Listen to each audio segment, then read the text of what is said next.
Welcome to our virtual book party, Healing Through Connection for Healthcare Professionals.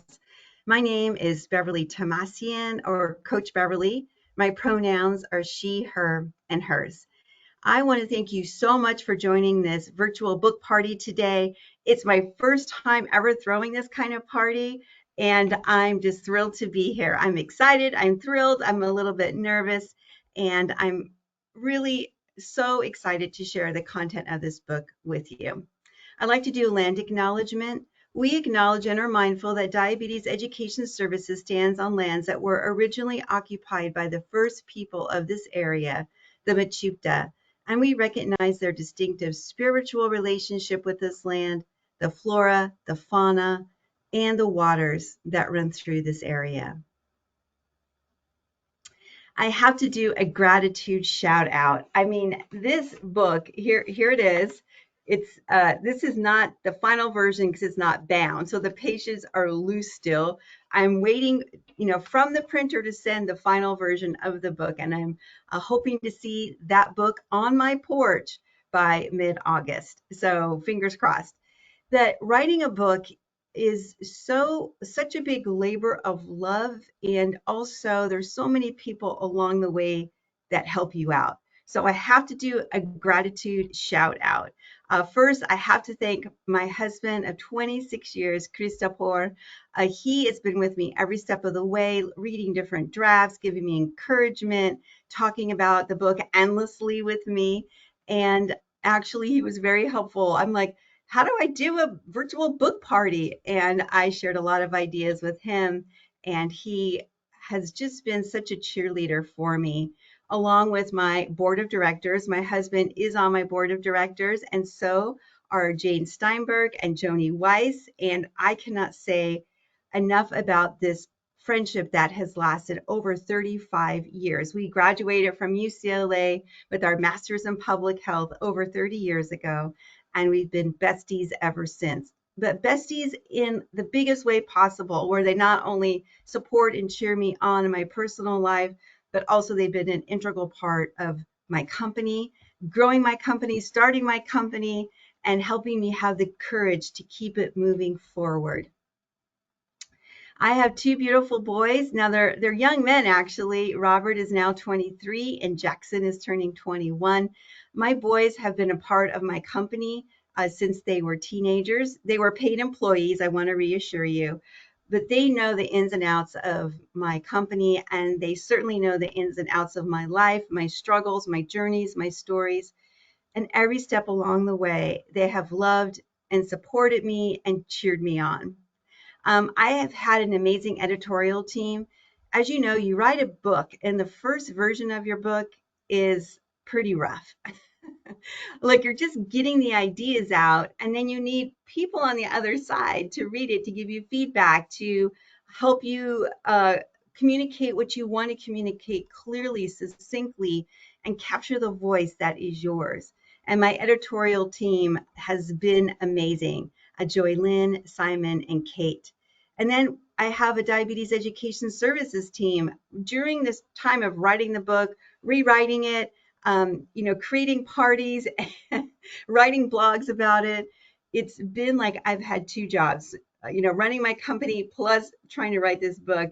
And Brianna and Tiffany have been cheering me on. Brianna is our director of operations, and Tiffany is in charge of customer service, and they have been amazing through this. Now, to make this book come alive, I had to create a cover. And I did not really understand what goes into making a cover, but Anna Farrell designed my cover, and I think it is so beautiful. And it really captures the feeling of the book about healing, connection, and also Joni Weiss took a photo of me that's right here on the back cover, and it's my Coach Bev persona, where I feel that, yes, I am a healthcare professional, but I also am a coach. I'm coaching healthcare professionals. I'm cheerleading each one of you on because I believe in you, and I believe in caregiving, and I believe in compassionate caregiving also. And as a coach, I am here to say, you can do this. You got this. And I also say that to the people I serve. The people I serve who live with diabetes, I provide a lot of coaching too. So I definitely have my professional stethoscope version of me, but right now you're hanging out with the coach version of me, and Joni captured that so beautifully. I had early readers for my book who read through the initial drafts and gave me feedback and their feelings around it. Dawn, Katie, Marva, thank you so much. And my colleagues, I asked colleagues, I reached out to them and I asked, would you please do an advanced reading of this book and write your feedback on it? And Teresa, Sarah, Christine, Diana, and Susan were kind enough to do that in spite of their very, very busy schedule. And they wrote up their summary, their take home from the book, which was so touching. So thank you. Also, each one of you here, I know how busy you are. I know you have a lot on your plate. I know you're juggling not only work responsibilities, but you have personal responsibilities. You're trying to etch out time for yourself, and you're here supporting this book reading and this celebration of healthcare professionals. I am very appreciative every day for all of you, this amazing community of healthcare professionals. As a matter of fact, this book is dedicated to each of you because I admire so much what you give every day to the people in your care, even when your tank is empty. So the question is, why did I write this book? Well, here I'm going to blame it on Julia Cameron. Julia Cameron, and if you haven't read this book, The Artist's Way yet, I would encourage you to pick it up. So she had me writing these morning pages, and I have my purple tablets, and I'm writing, and all of a sudden the book started coming through me. And I would just say to you, the muse kept knocking on my door. It kept knocking on my heart, in my chest. And as I was doing my morning journaling, my morning pages, the elements of the book were just entering into the pen, and then I was writing them. And I finally said, this is the moment where I want to capture my feelings about healthcare and my journey as a healthcare professional and what I want to share with my community. And my intention was, as I was wearing my coach's cap, is to celebrate you all, to recognize what you do, to recognize how hard it is what we do, and also to recognize the people we serve and how we can make meaningful connections, how we can heal through connections. And this healing doesn't just flow one way from healthcare professional to persons living with diabetes or other chronic conditions, but the healing can flow both ways. And this little circle that's on the cover of my book took us forever to figure out, what do we want to say? Well, here's what we came up with: experience greater job fulfillment and discover healing that flows both ways by releasing judgment. Now, this whole releasing judgment thing sounds pretty straightforward, right? Just don't be judgmental. But it is really hard to do. We're going to talk about that a lot today, because judgment can also flow both ways, just like healing can flow both ways. We can be judging of ourselves. We can be very self-critical, very hard on ourselves. Even when we're trying our very best, if we feel like we don't measure up to what we expect of ourselves, there can be a lot of self-criticism. And I've lived with an inner critic my entire life, and my inner critic has a pretty loud volume. That my inner critic can be really obnoxious, I'll put it that way. So I've worked hard to wrestle that inner critic to the ground, to say, I appreciate everything you're telling me, but you need to turn down the volume a little bit, because I'm working really hard to believe in myself. Now, the inner critic isn't all that bad. It motivates us to do our best, to double check our work, to make sure we put our best step forward. But sometimes that inner critic could be really debilitating. And so this book is not only about supporting the people we serve, it's about our healing too. Because as it turns out, you're really important. Your health and well-being as a healthcare professional is often overlooked. I see it all the time. And we want to spend a moment to consider healing for ourselves as much as we consider healing for the people in our care. And we also want to consider releasing judgment of the people we serve and also releasing judgment of ourselves. That is my wish of this book. That is my love letter to all of you.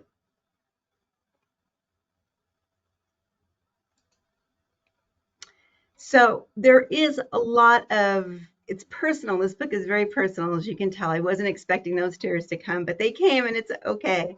Let me just go back here. There is a great deal of cheerleading for healthcare professionals in this book.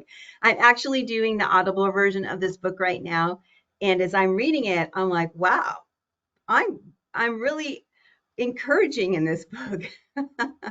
So, I've read the book many times, but when I read it out loud, I heard this voice that comes through that, yes, we deserve to be encouraged because many times a healthcare professional needs are not considered. Okay, this is a Mary Oliver poem that I'm not going to read the whole thing, but I want to read some parts that really speak to me. And this is what my book kicks off with. And I first read this poem over 26 years ago, and it really changed my life trajectory. Could a poem do that? Yes, it can, because it started me on my journey of healing. You do not have to be good. You do not have to walk on your knees for 100 miles through the desert repenting. You only have to let the soft animal of your body love what it loves. Tell me about despair, yours, and I will tell you mine. Okay, let's just stop right there. Wow, how powerful is this? We were just talking about that inner critic. You do not have to be good. You do not have to keep asking for forgiveness. You just need to let the soft animal of your body love what it loves. How powerful is that for us and also the people in our care? Whoever, I'm going to go down to the bottom. Whoever you are, no matter how lonely, the world offers itself to your imagination, calls to you like the wild geese, harsh and exciting, over and over, announcing your place in the family of things. Wow, Mary Oliver, Nobel, poet laureate, and she speaks so directly to the heart, to our humanness, to our connection. And the world does offer itself to our imagination, announcing our place in the family of things. So let's kick off and talk a little bit more about what's in this book that I sweated and labored over for the better part of a year. Well, you can see I have a prologue, which I'll be diving into, but I do kick it off with hope and healing from early childhood trauma, lessons in listening, looking fear in the face, daring to dream. So these first 4 chapters are really dedicated to, yes, sharing my story and also saying, I know there's commonalities between my story and your story. Let me share with you what I've learned along the way and encourage you uh, to try that new project, to say yes, to take a risk. And then chapter 5 really pivots over to the healthcare professionals' interaction with people living with diabetes and other chronic conditions. And then chapter 6 goes right back to you because you're that important. The power of self-expression and creative endeavors. Is that important for healthcare professionals? Well, we're going to find out. Chapter 7 is another very personal chapter about the body tells a story, and it's a reflection of some health issues I've experienced as a result of, in many ways, my genetics, of course, but also social determinants of health and my story. And then healing the healer, right back to you. How do we, those in the healing professions, make sure that we are also attending to the tender parts of ourselves? And then I have some other notes, little cheerleading session. And I do have to say, I have an epilogue. The epilogue is a last minute addition, and it came in because I do talk about childhood trauma, and I had to ask my mom to read this book. My mom read the book and she had some, big emotions around what I shared. And so this offered a beautiful opportunity for my mom and I to reconnect in a new, authentic way. And the epilogue is really a reflection of that reconnection and hope for healing. And when you write a book, you don't know exactly what's going to happen. You just you just follow the lead, and then you end up at the conclusion and you realize it's been a transformative experience for yourself, that you get this opportunity to see yourself in a new way, um, because you've told the story now. So the story is outside of you, and you can reflect on it and integrate your story into the current version of yourself. And it's been a very life altering experience. Sometimes I'll say, I blew up my life writing this book, but I didn't really blow it up. I just magnified the truth, and I'm moving into my authenticity more and more. Okay, let's read the prologue, and then we'll kind of dive into this. And I'm going to ask you to write in some your feelings too. Prologue. The paramedics rushed me into the emergency room. They gave report as a nurse busied herself with wrapping a blood pressure cuff around my arm and clipping a pulse oximeter to my index finger. With a sloppy arrangement of bandages around my head, I looked like a pale mummy dressed up for Halloween. The oral surgery from earlier that day caused my lips and mouth to swell, making me look like I had recently survived a brawl. In an instant, I felt like I might pass out, and fear grabbed at my chest. I managed to croak out to the nurse, who was running back and forth between two rooms, "How would you know if I went unconscious?" She glared at me and said, "Your blood pressure is fine." Then she sighed and peppered me with the first questions she had asked since I arrived. "Are you on drugs?" she asked. "No." "Do you have mental illness?" "No." "Have you been drinking?" she asked. "No, I had oral surgery." My attention waned as my brain drifted off to sleep. Suddenly, a loud beeping filled the room as the blood pressure alarms began to sound. The nurse shifted into fast motion, dropped the head of the gurney, and deftly jabbed me with a 16-gauge intravenous needle. She ran a liter of normal saline, full throttle, into my parched body. This nurse knew her way around trauma. She was an emergency room hotshot, adept at triage, and could probably have started that IV blindfolded and with a full bladder. But I couldn't figure out why she was so annoyed with me. Why couldn't she comfort this frightened person in her care? All right, well, that kicks it off. As a nurse, I've been many times, more times than I care to share with you, a patient in emergency rooms and other settings, and I've experienced healthcare from both perspectives. So just based on that story where this nurse, was managing my care, would you please type in what the ER nurse did right? What did the ER nurse do right? Just based on what I read to you.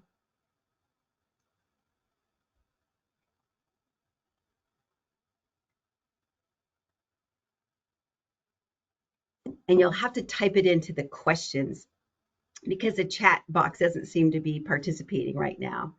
So if you wouldn't mind just typing in the questions section what the nurse did right.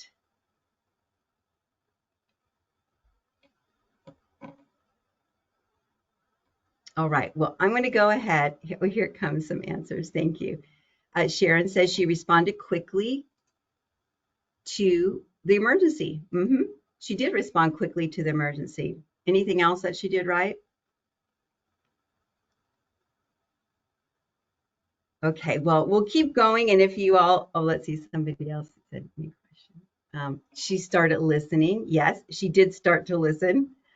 Okay, well, let's go. And I have some ideas what I felt like she did right. She, number one, assessed the patient, just like you said. She's asking me questions and she's looking at, asking me if I'm on drugs, if I'm, have mental illness. Of course, I don't, just so you all know, and I wasn't. Okay, what else did she do? She responded quickly when the blood pressure dropped. Yeah, she put my head down. She started IV. She ran a liter of fluid in. What else did she do? Oh, she started IV quickly, gave fluids. She knew I was dehydrated. My blood pressure was dropping. She lowered the bed. Like she was so technically adept and fast. I appreciated that. As a patient, I must say, I felt very confident that she knew what she was doing. But also as a patient, how did I feel?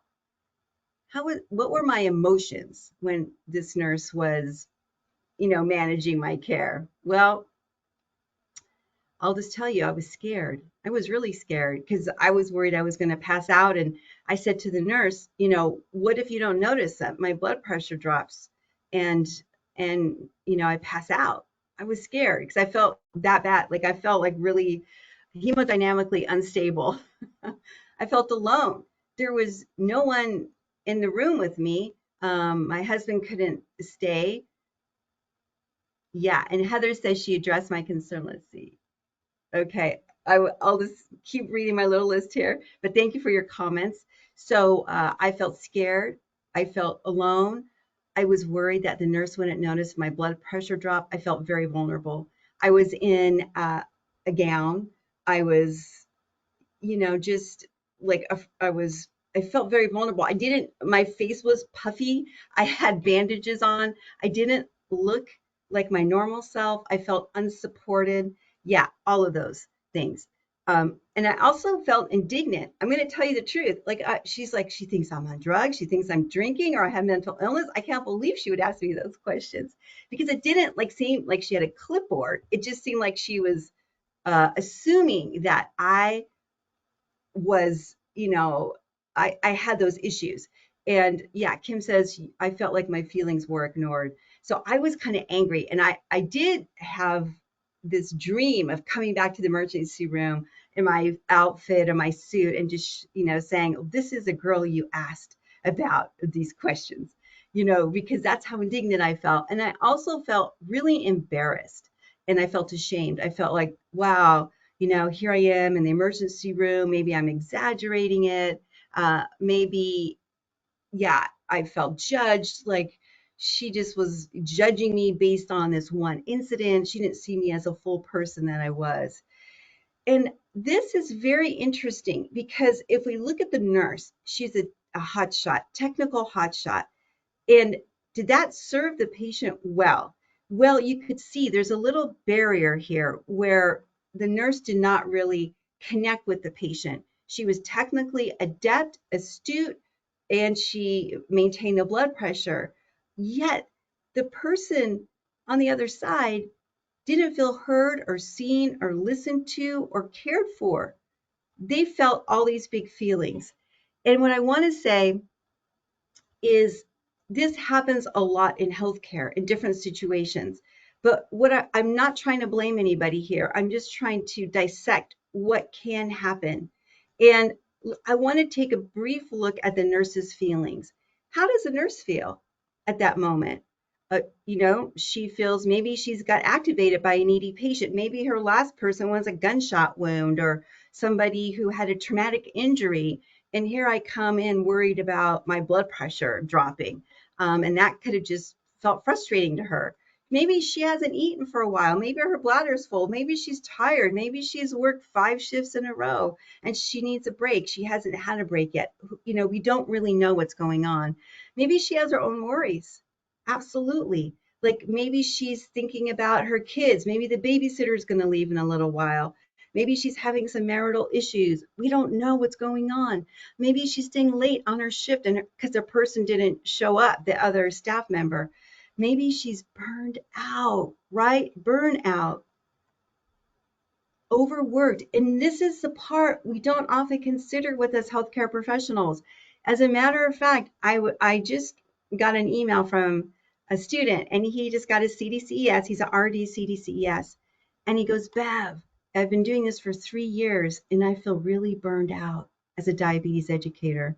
He said, it's so hard. I have to talk all day to people and deal with these intense feelings. And I'm already starting to feel burned out. So where is the room for the healthcare professional? Where is the room for our feelings? And I write in my book, oh, unattended trauma. Maybe this nurse has some unattended trauma that she isn't aware of or hasn't dealt with. As a healthcare professional, you bring your own life experiences, traumas, wounds, triggers, blind spots, beliefs, and inner narratives to each patient encounter. We all do. Yeah, we all do. And I don't, for some reason, and this is why I'm so excited about this book, is because I really think about what we bring to the table, what you bring to the table, what's going on in your life. And is there an opportunity for healing for us too? And I believe there is. So this is, I talk about this in my book, this unattended trauma and burnout, and especially through with COVID. With COVID, I think a lot of healthcare professionals left the field. It was too hard to witness what we witnessed. And now it seems like healthcare professionals that are remaining are staying. How do we make sure we're healthy and attended to? So the question here is, how can we heal through connection? And in my book title, you'll notice something very interesting, that the word through is not capitalized. Why is that? It's kind of a magic word, actually, as it turns out in this book title, because the only way out is through. The only way out is through. We know that we can't go over the issue, go under the issue, walk around the issue. To really heal and connect, we have to go through. We have to open the door, and we have to take the courage to step through that door. And man, sometimes it's really scary. But I believe that to heal, the only way is through connection. We know this from studies that have been done and from some more information I'll be sharing with you. This is actually from Robert Frost. He wrote a poem and he said, the original quote was, the best way through is out. But we changed it a little bit to kind of match our more modern sensibilities. So let's dive into providing care, then switch over to focus on the caregiver you. So what we're going to start with first is the provision of care for others. And then we're going to take a little look at healing ourselves. So there's lots of studies out there that have demonstrated something very important, and that is kindness is healing for both the receiver and giver. When we are kind to somebody else, we know that we release a lot of chemicals that actually make us feel great about being kind to someone. And the person receiving the kindness also has chemical release, serotonin, dopamine, and other chemical mediators that make them feel great too. So not only is a receiver of kindness feeling better, the person doling out the kindness actually receives as much or more benefit. And the other thing to note also is that if a person is observing two people engaged in exchange of kindness, even the observer feels better. So there's lots of studies that show that kindness is healing for both the receiver and the person giving the kindness. And this is true for us healthcare professionals too. So let's go back to this emergency room visit. Let's go through making two simple changes. So what are the two simple changes? Let's say the nurse turned to look at me, because here's what the nurse did. She just said, your blood pressure is fine. And she wasn't even giving me eye contact. She was like looking at some monitor thing. But what if that nurse just turned to me and gave me eye contact and touched my shoulder and said the following: your blood pressure is fine. I am keeping a close eye on you. Can you all just say that out loud to yourself? I don't know who's in the room with you, but just say right now, your blood pressure is fine, like that. And don't look at anybody. Okay. Your blood pressure is fine. Now, turn your head and look at that imaginary person, or maybe there's somebody next to you, and say, your blood pressure is fine. I am keeping a close eye on you. It feels totally different. It feels totally different, not only for the person receiving that, but also for us as a caregiver. Okay, did it take any longer to say, Your blood pressure is fine. I'm keeping a close eye on you. Maybe 2 seconds longer to say that, but the benefit is so magnified. How about this? We could say, your blood pressure is fine. Press the call light if you feel funny. Totally different, right? Okay, let's keep seeing what else a nurse could say. Your blood pressure is fine. I know this is scary for you. Okay, when the nurse says all of that, how does the patient feel? Reassured, heard and seen, calmer, safe, connected. So, what I want to say here is when I talk about healing through connection, I'm not talking about some psychotherapy, big emotional reveal. I'm not talking about that at all. So please feel reassured by that. What I'm talking about is the simplest change to say, look at the person and connect with them and reassure them through our language.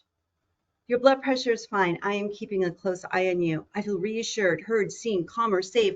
I feel connected. So there's not only healing flowing toward the patient, there's also healing flowing toward the healthcare professional. And this is the term that I want to share with you, bidirectional healing. That is just like kindness. When we show kindness to others, we also receive healing. When we listen to people, reassure them, acknowledge them, not only are we healing the individual, we are also sending a healing message to ourselves. And I think that is so profound. Sandy says, I learned long ago to touch the patient and reassure them by saying, you came to the right place. And this is an urgent care. You are going to be okay. And I am here to help you. And I'm just curious, Sandra, when you said those things, how did you feel? Because I think the thing here is not only are we reassuring the person, but there's also a part of us that is getting reassurance. There's a part of us that feels heard and seen. That is what we're going for here, because you're just as important as the person in your care. And when we engage in this connection with others, there's healing that flows both ways. Okay. So I was talking about this emergency room situation. Can this approach apply to when we work with people with diabetes or other chronic conditions? And, diabetes is my specialty area, but this book is for all healthcare professionals, no matter your field. It's for caregivers. It's for people who are connecting with others. And Sandra just wrote that when she spoke that way to individuals in the urgent care, I felt that it helped them. They were more relaxed, and I was too. Yeah, exactly. That little investment of 1 extra second, 10 extra seconds, is going to help the person feel more relaxed and calm, and also be calming for ourselves because we have to stop and connect. Okay, so let's just talk about diabetes a little bit as one example of a chronic illness. Is diabetes all about the numbers? We have blood glucose, we have A1C, we have blood pressure, time and range, medications, carb intake, crisis management. If your blood glucose does this or if your blood glucose does that, you need to take action. We can get stuck in the numbers. It's so easy because we can look at the labs, we're looking at the medication sheet, and we might forget about the feeling part. And here's the person with diabetes. They're like, great, my A1C is coming down and my blood pressure is on target, but I feel lost. I feel unmoored. I'm not seen or heard. And we need to connect on the feeling level. So this connection is so important for both individuals, the healthcare provider and the person. But if we just focus on numbers, you can see the door is closed. So on chapter 5, I talk about the ABCs of creating a judgment-free connection.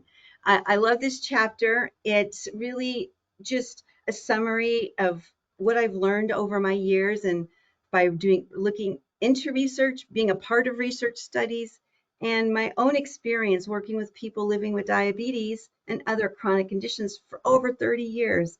I love what Rumi says, out beyond ideas of wrongdoing and right doing, there is a field, I'll meet you there. So we want to meet the person in that field. So here's a diabetes visit. What do you think? A small adjustment can make a big difference. So John arrives at the clinic with time and range slightly above 60. So as you all know, time and range is when we use a CGM and we look to see what percent of the time is that person's blood glucose between 70 and 180. So John arrives at the clinic. He has a time and range slightly above 60. The healthcare professional says, you do know that the goal for time and range is 70% or greater. Okay, so the provider essentially shut the door. The provider put a wall between him and John. John's coming in with 60% time and range. The provider says, you do know that the time and range target is 70%. So how does John feel? Defeated? Embarrassed? Maybe he was feeling really good. Maybe his time and range used to be 40 or 50%, and now it's up to 60. And yeah, Heidi says maybe he feels ashamed, angry. Maybe he's mad. We don't know how John is feeling because nobody's checked in with John. Hurt, really trying hard to please a provider. And I just want to just tell you a quick story. So I had a person come in to see me, and I work at Indian Health Services Clinic, and I see a lot of people who are struggling. Yeah, they're under resourced, they have limited, income, and many of the people that I serve are have traveled from Mexico to work here, and they're worried about their immigration status. There's a lot of stress happening. Okay, the thing though is this person came in to see me, and I go, how are you doing? And he's like, well, I'm not that great. I go, what's going on? And he goes, my daughter just died. I'm like, what? Your daughter just died? He's like, yeah, she had leukemia and it was a long battle and she just finally passed away. And so I sat down with him in my office and I was just allowing space for this grief because, wow, such sorrow this person was feeling. And so I just was silent for a moment and he goes, the thing I'm really worried about is my time in range. I go, what? He goes, yeah, my time in range is less than 70%. And I'm worried that when I see my doctor next month, they're going to be mad at me. So I just want to share this with you. Even though this person's daughter just died, he was needed to talk about his worry that he was going to get yelled at by his provider because his time and range was not at the level the provider wanted. And so this just again and again reminds me that we really want to tap into the feelings and release that judgment. Okay, so let me ask you one more question. How does a healthcare professional feel when the healthcare professional says this to a person? Well, you do know the time and range is 70% or greater. I don't think they're feeling great about themselves. They're not making a connection. And it really makes me think about what is the healthcare professional holding? What what did they experience as children? What was their training? What critical voices do they hold about themselves? And when I hear this, I have compassion for the person that's receiving this message. And I also have compassion for the healthcare provider, wondering why are they approaching it in this way? And is there hope to approach it in a new way? And that's why you all listening today are going to get superhero status because you're here. You want to learn about this. You're open. I already know that you are engaging in this positive approach to connecting with people. I already know that about you. And so we need to be this message of connection. We need to let people know that there's a different way to do this. Now, there was a recent survey, and I just want to get back to this. In my clinic setting, I've been there for a few years, and I've been working hard on sharing with my colleagues this approach that releases judgment and does not focus on shaming individuals. it takes time, right? It takes time to change a way we've been doing things forever. I do want to share with you this statistic that was just recently released in 2025 it's a research study done by Abbott. Missed appointments due to stigma and shame. A recent survey of over 2,600 people with diabetes across 8 countries revealed that nearly 40% of missed doctor's appointments are due to stigma or shame. What? 40% of missed doctor's appointments. They got shamed. Maybe they were spoken to in a way that where they felt embarrassed, where they felt like they weren't living up to the standards. Maybe they were criticized. Oh, I see you've gained some weight. Oh, I see you've been missing your medications. Little comments like that can be very, very shaming. I just would like to read an article. I would like to read, not an article, from my book from chapter 5. My first patient at the clinic that morning was Maria, a young woman with diabetes who had started wearing a continuous glucose monitor for the past week. The sensor was meant to ease the burden of pricking her fingers 3 to 4 times daily to measure her blood glucose before injecting insulin. After a quick hug and hello, I asked Maria how she was doing. She grabbed her glucose reader away from her and faced it toward me with her head down. She said with tears, "I can't stand to look at the numbers." When I asked her why, she blurted out, "Because I am failing. My numbers always go up after I eat." I touched her knee, took a deep breath, and reassured her, "You are not failing. Everyone's blood glucose levels go up after eating." She wiped her tears and looked me in the eye. "Really?" "Yeah, really," I said gently. "That's a completely expected result after eating," I continued. "You are not failing. Your pancreas isn't working right." A simple but powerful reframe. Blame the pancreas, not the person. This brief exchange became a moment of transformation. Maria had been carrying around silent shame and self-judgment, and with a few carefully chosen words, her perspective began to shift. She realized she wasn't failing and she wasn't alone. All right. Wow. We've heard this story over and over with different iterations, but not only, does the provider maybe have feelings about how this person is doing, the person living with diabetes might feel like they're failing. And when I looked at Maria's time in range, it was very close to 70%. But I noticed she had only looked at her CGM a few times a day. She was that fearful of looking at her numbers. After we had this conversation and we talked about this, you are not failing. Your pancreas isn't doing its job. It's not you. And we can make adjustments to help get your glucose to target.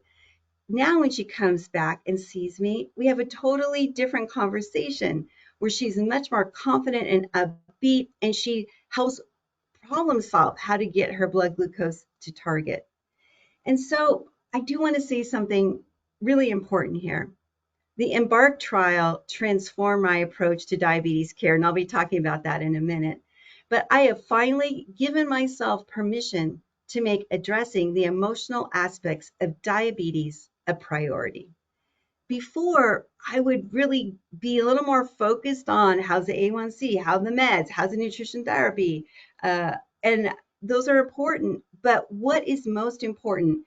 And I just want to share with you briefly the EMBARK trial.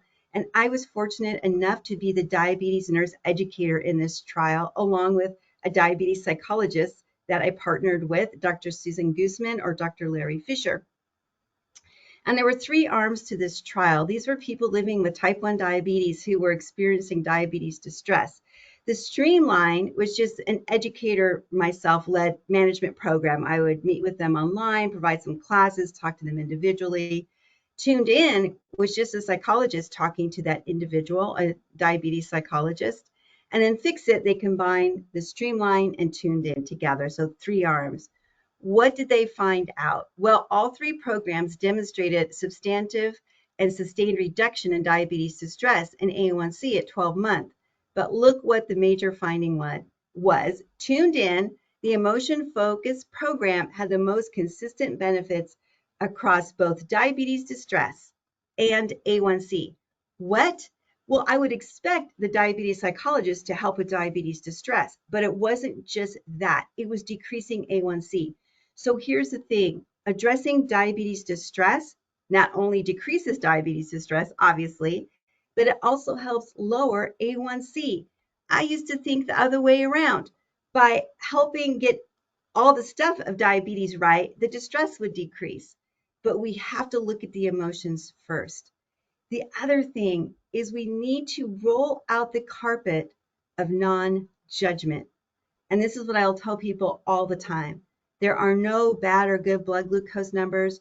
There is no such thing as cheating. You are not failing at your diabetes. It's not your fault you have diabetes. And most important, thank you for showing up today. Yeah, we need to give people gratitude just to make the effort to show up. I had another gal that recently lost her daughter, and she goes, I don't know if I've showed up, but I don't know if I can do anything with my diabetes. I'm like, that's okay. I'm so appreciative you just showed up. And I will say, many times during my meetings with people, they do cry. It's okay too. If people need to cry, we want to provide a safe place for them to do that. There's a lot of big emotions around diabetes, and we want to provide them with the opportunity to share those emotions because we don't have to fix anything. And this is another big trap. I guess it's kind of a trap that it's so easy to fall into. I'm going to go back to this slide. Is as diabetes educators with all this clinical expertise and knowledge, we often want to fix things. We want to help the person take that next step so they can get their blood glucose to target. But truly, we want to help the person find their expert within, help them come up with the answers. Because if we fix stuff, we're kind of disempowering that person. We want to empower them and help them figure out what would work best for them. And even if they choose something that's not quite right, it's okay because they'll learn from that too. So in this chapter, I'm on chapter 5 still, the ABCs of creating a judgment-free connection, I outline what I think is a secret sauce, and based on research, of course, about how do we connect with people. And these are just some bullet points that kind of summarize the information, but asking about their life. And this is social determinants of health. What are they doing? What are they succeeding at? We want to recognize the work of diabetes. But look what the next A is. Assess your feelings, because people are going to evoke certain feelings in us. And I want to tell you about a situation where something got evoked in me. I was working with this young man. He was in his early 20s, and I was doing a diet recall with him. And he would say, well, for breakfast, I have a pizza pocket, and for lunch, I'll have a corn dog, and for dinner, I'll have like a granola bar. And then I was like, oh, do you ever eat any fruits and vegetables? And he was like, well, I don't really have that much money to buy fruits and vegetables. And I was talking about different options, like you can buy canned fruits and get it's the sugary version, which is usually less expensive. You can rinse it off with water, and you can get frozen vegetables. And he's like, I don't really like fruits and vegetables. But oh no, I had to persist and say, well, I really think fruits and vegetables are an important part of healthy eating. And for some reason, y'all, I got stuck on that. And it became this point of contention. And later on, I had to really think, Beverly, why were you so focused on healthy, getting fruits and vegetables? Because the person was telling you they're not ready for that. But I couldn't hear it at that moment. So I want to say something really important. Even though I've been doing this for a long time, sometimes I mess up too. And when I mess up, I do this assess your feelings. What was I feeling where I was so focused on eating fruits and vegetables? And it teaches me for next time that I have to I have to be present with my emotions too and release that judgment. So accepting without judgment and acknowledging one thing they are doing right. Wow, this is all about person-centered care, but it goes a long way. And of course, we do a lot of advocacy. Now, the B stands for beliefs about health and diabetes. What do they think about health? Do they believe in medicines, or do they like to avoid medicine? Do they believe that nutrition is the key? I had a gentleman who said, I don't want to take medicine. I just want to manage my diabetes through nutrition therapy. We have to honor that. That's their belief. We move into that. And sometimes there may be barriers for people that we could confuse with non-compliance, but it's simply a legitimate barrier. And then are they burned out? Man, diabetes lasts a lifetime, and sometimes people just need a break. We are there to gently encourage them back from their diabetes vacation. And then leaning into resilience. I know you've overcome things in your past from what you've told me. I believe you can overcome this too. You're really resilient. We want to focus on their successes in the past and bring that to the present. Our belief in people helps them believe in themselves. Our compassion toward others helps them be more self compassionate. So, having the conversation, listening, affirming, doing more listening than talking is in itself healing for people. So sometimes I think, well, I didn't share any of my diabetes wisdom. It's okay. Release yourself from that. Just that feeling, just the fact that you're listening, acknowledging, hearing them, reinforcing, letting them know they're not alone, believing in them. That's the most important thing. We want to coach in a way that highlights their knowledge and resilience. We want to look for carrots, problem solve together and dig for solutions, compassion for the people in our care and ourselves, and connection. We want to keep opening those doors. So let's go back to our diabetes visit. And instead of keeping the door closed, let's go through that door. How do we do that? A small adjustment can make a big difference. So John, it's the same person. He arrives at the clinic and his time in range is 60%. The healthcare provider says, don't you know the target's 70%? But what could we do differently? Healthcare provider smiles. Okay, our gestures are a big deal. Touching a shoulder, smiling, greeting them, all of that is connection and letting the person know we see them. Okay, the healthcare provider smiles and says, wow, John, I can see you are making an effort to improve your time in range. Okay, it takes the same amount of time to say both things, but how does John feel? Well, John feels reassured, heard and seen, recognized, confident. I can do this, connected. This healthcare professional went through the door, connected with John. So John feels that I can do this. I'm at 60%. I know I can get to 70. And how does the healthcare professional feel? The healthcare professional feels what? This is the most important part, really. We know John feels better, but how does the healthcare professional feel? It's a totally different feeling when we say, oh, I see you're making an effort and to improve your time in range, and we smile. We feel better too. So this is healing again that flows from to the healthcare professional, right? Because they've connected with that person. And it also flows to the person who's receiving this smile and affirmation. And we're going to engage in healing for both. And Heidi says, yes, the person feels recognized, made a connection.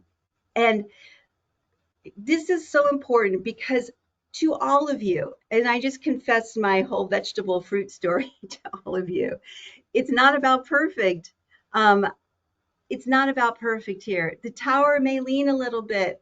We may have off days. Sometimes we may not show up as the person we intend to show up as. We have to be forgiving of ourselves. We have hard days too. But it is about healing through connection. It is about walking through the door and seeing each other. Well, thank you for listening so far. I just want to share a little bit of my story with you.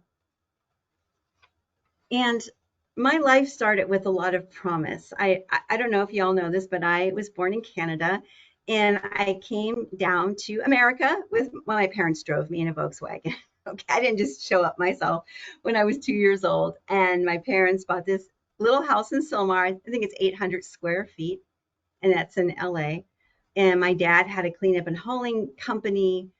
And, you know, I was I was, feeling like my life's off to a pretty good start. But I want to just share with you what I opened my chapter 1 with. Many of you, like me, have experienced intense life challenges.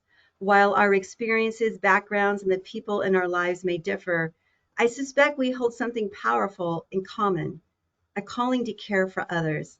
This is my story, an offering of truth, vulnerability, and resilience. In telling it, I hope it resonates with something inside of you and is a catalyst toward healing. My first 10 years of my life went pretty well, and then there was an earthquake, a big Silmar earthquake, and there was other trauma that happened in my life that shifted my life from this promising story to one that had a great deal of pain. And early in my childhood, I was overwhelmed by feelings of shame and guilt. And this is what I brought to my story as a healthcare professional. And instead of inflicting others with shame and guilt, I decided it was my mission to release shame and guilt. And that is as a result of my childhood experience. So this is very interesting to kind of reflect on our childhood, what happened in our life experience, and see how does that shape you into the healthcare professional you are today. And my thought is by sharing my story honestly and vulnerably, that you might see parts of yourself too in my story, and that it can be a start in healing for the healthcare professional, or maybe reflection. Maybe you had a great life. I hope you did. But many of us, and I think many healthcare professionals, enter the field because we've experienced difficult things in our life and we want to help with healing others, and help with healing ourselves. I do want to say that by the time I was in my 50s, I was struggling with a bunch of health issues. And in my 50s, I had to really take a close look at myself and imagine, how am I going to heal from these things that I've buried deep within? And as many of you know, when I was 53, I had a stroke. And the stroke was my first sign that things were out of balance. Yeah, I've got bad genetics. I'm going to tell that to all of you. My dad had a stroke and a heart attack at 49 and at 39, I'm sorry. And my dad died at the age of 55, so of a massive heart attack. I know I've got bad genes, but here I am, exercising, eating healthy, walking 7 miles a day, doing everything I can to stay healthy. Yet I had a stroke. And then I got diagnosed with POTS. And then I had seizures, but they're seizures, psychogenic seizures, because I had not dealt with all of my adverse childhood experiences. And this forced me to pause and say, Beverly, you need healing. And the book is part of this healing too. And the book is also about a message for all of us healers out there. So this chapter 8, Healing the Healers. The work of healing requires that we bring our full selves, messy, tired, hopeful, broken, and brave, to the table. We are messy. We are tired, but we're hopeful. We might be broken, but we're brave. We keep showing up. And that's what I really acknowledge in healthcare professionals, that in spite of our our past, our histories, our worries, we show up to take care of others and we give fully. We don't even go to the bathroom. My husband comes home, he's a pharmacist. He goes, I haven't eaten all day. I'm like, what? He's like, yeah, I haven't even gone to the bathroom. And I'm like, what? And I'm thinking, how do we get to this place as healthcare professionals? We keep talking to others about taking care of themselves, but sometimes we might feel embarrassed to make room for us. So I'm giving you permission to make room for you. So here's some healing notes from Coach Beverly. Take the risk. Say yes. Try that thing you've been putting off. Love your body exactly as it is. Be bold. Step into your authenticity. Make time to rediscover yourself. Think with your heart. Surrender. Show up. Move beyond your comfort zone and speak your truth. Get enough sleep. I used to say, I'll have plenty of time to sleep when I'm dead. I don't say that anymore because I almost did die from a stroke. Ask for help when you need it. It wasn't really that funny, but it kind of sounded funny that moment. Stay connected to the people who lift you up. Seek out deep conversations. Embrace your growth. Get ready for transformation. Dive into creativity. So, in the last few minutes, I want to talk about creativity. So, here again, we're healing ourselves. And as we heal ourselves, we're more able and present to help heal others. We're going to engage in this bi-directional healing. And through my career, as I've met with people and I've engaged with them and I've been authentic and I've listened and I've heard their stories and I've cried with them, it's healing for me too. So I can't even imagine where I would be without the people that I get to serve every day. Okay, so I want to talk a little bit about creativity because many times creativity takes a backseat. We're so busy being professionals. But I want to talk about scientists who are Nobel laureates. They are 22 times more likely than typical scientists to perform, sing, or act in their spare time. They are 12 times more likely to write fiction plays, poetry, or short stories. 5 times more likely to engage in crafting, woodworking, mechanics, or glass blowing. 7 times more likely to enjoy design, paint, drawing, or sculpting. They are more open to novel experiences and often turn their creative endeavors while working through challenges. I just want to read this to you that did you know that theoretical physicist Albert Einstein often played the violin when he encountered challenges in theoretical work? He believed that music helped him think creatively and tap into his subconscious, enabling breakthroughs such as, that little thing, the theory of relativity. Marie Curie, a two-time Nobel Prize laureate, I think the only physician in history, for physics in 1903 and chemistry in two different categories in 1911, went for frequent walks in the countryside and the gardens. We just went to her museum and in Paris, and it showed how much she loved her garden and how revered her garden was. That's where she got rejuvenated. Richard Feynman, Nobel laureate for physics, this is for physics, in 1965, is a bongo player who regularly performed in orchestra pits, solved nagging scientific problems using acoustic images. So what does that have to do with you?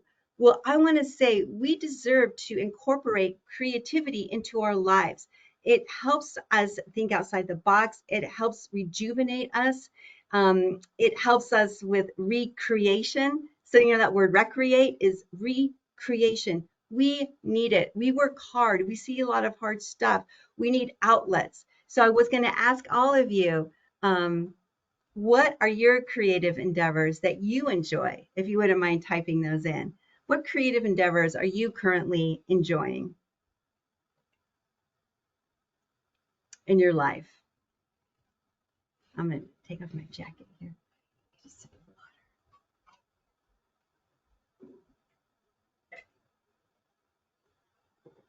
Okay, well, as you're typing, I'm going to go ahead and list some creative endeavors here that you might want to consider. And again, the Artist's Way, she has a lot of great activities. That's creativity and ideas put together. A lot of great ideas for creativity and expanding that. So Kim does knitting, refinishing. Heidi does ballroom dancing. Sharon just started folk dancing. Oh my gosh, this is so exciting because I just want to say I am also a dancer. And when I started dancing, I was actually writing a book on diabetes for a chapter in cardiac nursing. Okay, for like it was a pretty boring chapter on insulin resistance. But as I started dancing and using the left and right side of my brain, I was able to write the chapter much more easily. Joni says improv comedy, poetry, playing guitar, photography. Marcy says watercolor, flowers, gardening. Yeah, this is so terrific. Danica says scrapbooking. Let me see if I got everybody. Okay. Yes. So keep it coming. Keep nurturing yourself in this way because we all need time for recreation. We all need time to nurture that part of ourself that needs healing, that needs to be seen, needs to be heard, and needs to be expressed. So The power of self-expression and creative endeavors. Each of us is a creative being, whether we recognize it. We all have the potential to bring beauty, meaning, and healing into the world. And we do it in so many different ways. But I do want to share with you now that I don't usually share with people in my professional circle, so I'm going to be totally authentic and vulnerable, that my hobby is belly dancing. And I started belly dancing over 20 years ago. And I was actually at a health food store. I was 42. My kids were sick. I was in a health food store getting some acidophilus, and there was a little flyer for belly dancing. And I said, I'm going to try this, I think. So I went home to my husband and he said, yes, you need to do this. And I'm like, really? Well, my husband is born in Lebanon. He's Armenian. So he grew up with belly dancing and it was a very familiar dance form to him. Anyways, I went to the class when I was 42. I was still breastfeeding my youngest child. So I gave Jackson to my husband and I ran out the door with tears in my eyes. But when I arrived at that dance class, I rediscovered myself. I got back in my body. Because of some early childhood trauma, I had a lot of issues with disassociation. Belly dance helped me get back in my body and get connected with the beauty of dance and the expression of dance and the joy of dance. And I haven't looked back. I teach belly dance now. I perform belly dance with my troupe. And I just want to let you all know, it's family friendly. So I'm not dancing in a Moroccan restaurant. Believe me, it's just troupe performances like this at the museum to raise money. And I just want to talk about, I have this title here, Closet Creatives, Acknowledging Your Creativity Without Shame. I didn't know purple was my favorite color until I was in my 40s. I thought that being successful meant I had to block out all that creative stuff and focus on growing my company and being an attentive mom and partner. After 5 years of building my business, raising a family, and belly dancing, I proclaimed after a dance performance pictured here, I am an artist. My husband laughed and said, I thought you were a diabetes specialist. I thought for a minute and I said, I am a diabetes specialist who sees the world through an artist's lens. So we can be authentic to both sides of ourselves. We can incorporate both our creative side and our professional side. And you'll notice if you looked at pictures of me over time, I would wear black suits and black skirts and very professional. And then over time, I added more color and I added more jewelry and vibrancy because I said, I want to be authentic to who I am. And I encourage you to do that too. Give yourself permission to dive in, really rediscover you and share that you with the world because I know it's amazing. So I want to thank you for joining us. And I do have an exciting announcement as a gesture of gratitude for your work, your service, and for being a part of this moment. If you pre-order Healing Through Connection by July 31st, you will get the audiobook version for free. I am recording the audiobook as we speak. I'm hoping to get it done and edited by the end of August. So if you order and use the code audio when you check out, you will get our audiobook for free just to say thank you. Thank you for being part of my company. Thank you for being a part of this movement. Thank you for connecting with people in your care. And thank you for healing yourself and taking time for recreation too. So if you're going to be in Phoenix at ADCES, I will be there too at booth 527. Please stop by. I would love to give you a hug to see you. Hopefully, I'll have my books available there too. I'm not 100% sure, but I'm trying to get the printers to get it done by then. I want to thank you so much for joining us. And I am going to stay after class to do a little belly dance demonstration if you would like to join me. But for right now, I'm going to turn off the record button. Thank you so much, you all. I can't, from the bottom of my heart, I appreciate all of you. This is Coach Bev signing off.